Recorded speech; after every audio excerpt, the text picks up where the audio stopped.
Friends, welcome to my YouTube channel Edutech classes. आज हम समझेंगे एवोगाद्रो लॉ, जो कि हमें दिया था एक इटालियन साइंटिस्ट एमेडियो एवोगाद्रो ने। तो यहाँ पे मैंने 4 कंटेनर्स लिए हैं जो कि आइडेंटिकल कंटेनर्स हैं। आइडेंटिकल कंटेनर्स होने की वजह से इन चारों कंटेनर्स की जो वॉल्यूम है वो सेम है, यानी इन चारों कंटेनर्स में same amount of gas occupy होगी।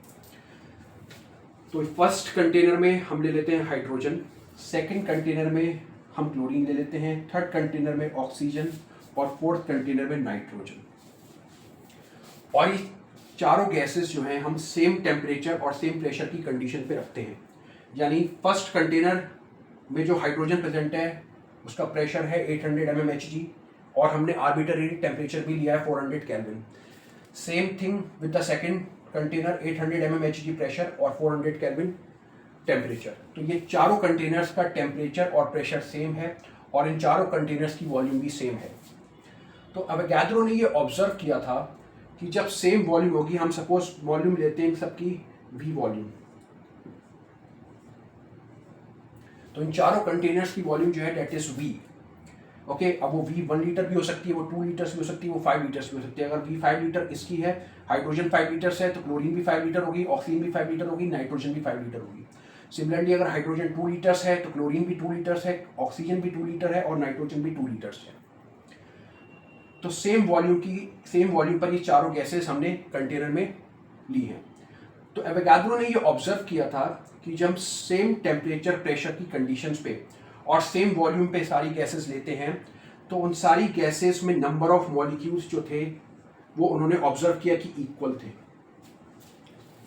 तो यही हमारा एवोगाद्रो लॉ होता है कि equal volumes of all gases under same conditions of pressure and temperature contain equal number of molecules.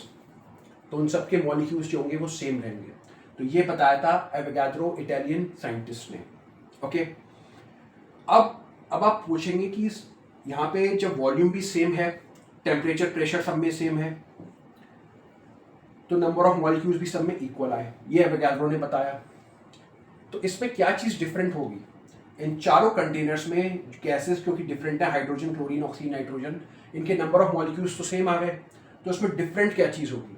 तो देखिए, डिफरेंट जो होता है वो इन सबका होगा मास। मास एक ऐसी प्रॉपर्टी होगी that will be different for all the 4 containers. इन सारे कंटेनर्स में ये 4 गैसेस हैं, इन चारों कंटेनर्स की गैसेस का जो मास होगा दैट विल बी डिफरेंट, वो अलग होगा। लेकिन नंबर ऑफ मॉलिक्यूल्स सेम होंगे। क्यों सेम होंगे? क्योंकि इसमें टेम्परेचर और प्रेशर की कंडीशन सेम है और साथ ही साथ इनकी वॉल्यूम भी सेम है, जिस वजह से नंबर ऑफ मॉलिक्यूल्स जो होंगे हर कंटेनर में सेम होंगे। हर गैस के number of molecules, suppose n है, हाइड्रोजन के मॉलिक्यूल्स यहाँ पे n है, तो क्लोरीन के भी n मॉलिक्यूल्स ही होंगे सेकंड कंटेनर में, ऑक्सीजन के भी n मॉलिक्यूल्स होंगे थर्ड कंटेनर में, और नाइट्रोजन के भी n नंबर ऑफ मॉलिक्यूल्स होंगे। n की कुछ भी वैल्यू हो सकती है, वो वैल्यू सब कंटेनर के लिए, सारी गैसेस के लिए सेम रहेगी अगर वॉल्यूम, प्रेशर और टेम्परेचर की कंडीशन सेम है। तो this is called Avogadro law.